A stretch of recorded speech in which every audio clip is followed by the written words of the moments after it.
प्रणाम। हमारे जीवन में मन, वचन और कर्म से प्रतिपल प्रतिक्षण कर्म घटते रहते हैं। कुछ कर्म बेहोशी में घटते हैं और कुछ कर्म होश में घटते हैं। अब मन के माध्यम से विचारों का अर्थात सोचने का कर्म घटता है। वचन के माध्यम से वाणी का अर्थात शब्द का बोलने का कर्म घटता है और क्रिया के माध्यम से कर्म का कर्म हमारे जीवन में घटता रहता है। अब कई बार कई कर्म दिखने में अच्छे और भले होते हैं, लेकिन उनके पीछे का कर्म करने का जो भाव है वह बुरा होता है। ठीक उसी तरह जीवन में कई कर्म दिखने में करने में हमें बुरे नजर आते हैं, लेकिन उन कर्मों को करने के पीछे का भाव भला होता है।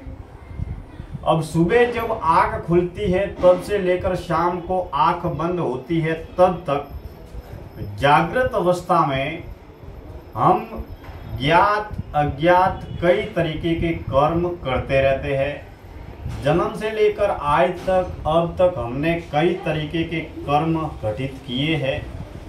अब इन तमाम कर्मों की हमारे जीवन में गति क्या होगी और किए हुए कर्म के माध्यम से और जिए हुए जीवन के माध्यम से हमारे मन, प्राण, तन, जीवन और आत्मा की गति या प्रगति क्या होगी, यह चिंतन का विषय है। लेकिन आज हम जिस विषय पर बातचीत कर रहे हैं वह है कि हम जब भी, जहाँ भी, जो भी, जैसा भी कर्म करें, मन के माध्यम से, वचन के माध्यम से, कर्म के माध्यम से, दैनिक, व्यवहारिक, पारिवारिक, सामाजिक जीवन में हमें भले लोग भी मिलते हैं, बुरे लोग भी मिलते हैं, अच्छे भी मिलते हैं। हर तरह के लोग हमें बाजारू सांसारिक जगत में मिलते रहते हैं।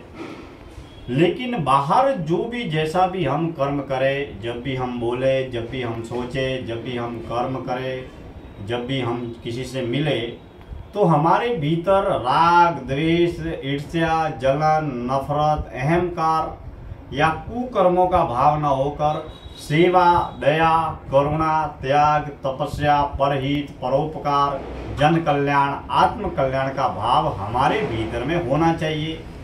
लेकिन इस भाव को प्रबल करने के लिए हमें हमारे जीवन में सच्ची सेवा, भक्ति, साधना, सात्विक कर्मों को अपनाना होगा। इसके लिए हमें हमारे जीवन में कर्म करते हुए 3 तरीके के भावों को भीतर के तल पर, भाव तल पर विकसित करना होगा। उसमें पहला है निष्काम कर्म करने का भाव, दूसरा है कर्तव्य भाव और तीसरा है साक्षी भाव।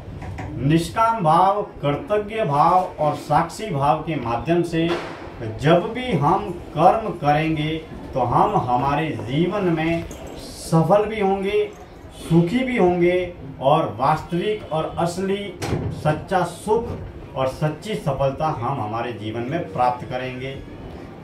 अब निष्काम कर्म का तात्पर्य है कि हम जो भी कर्म कर रहे हैं उस कर्म के प्रति कुछ भी पाने का भाव नहीं है। हम बस केवल कर्म कर रहे हैं। कर्म करते हुए हमें सफलता मिले या असफलता मिले, सुख मिले या दुख मिले, उसके प्रति किसी भी प्रकार का कोई भी भाव नहीं है। ठीक उसी तरीके से कर्तव्य भाव यानी कि हर व्यक्ति के प्रति भला सोचने का भाव, भलाई का भाव, जन कल्याण का भाव। ठीक उसी तरीके से साक्षी भाव का तात्पर्य है कि हम इस जीवन में जहाँ भी मन, वचन, कर्म के माध्यम से सांसारिक, पारिवारिक जीवन में जो भी कर्म कर रहे हैं वह दृष्टा या साक्षी भाव में हम कर्म कर रहे हैं। तो इन तीनों तरीके के भावों को हमारे जीवन में प्रबल करना और विकसित करना परम आवश्यक है, ताकि हम हमारे जीवन में सफल हो सके, सुखी हो सके। आज की इस जीवन दर्शन यात्रा में इतनी ही बातें। कल हम किसी और नए विषय को लेकर बातचीत करेंगे। आपका बहुत बहुत धन्यवाद।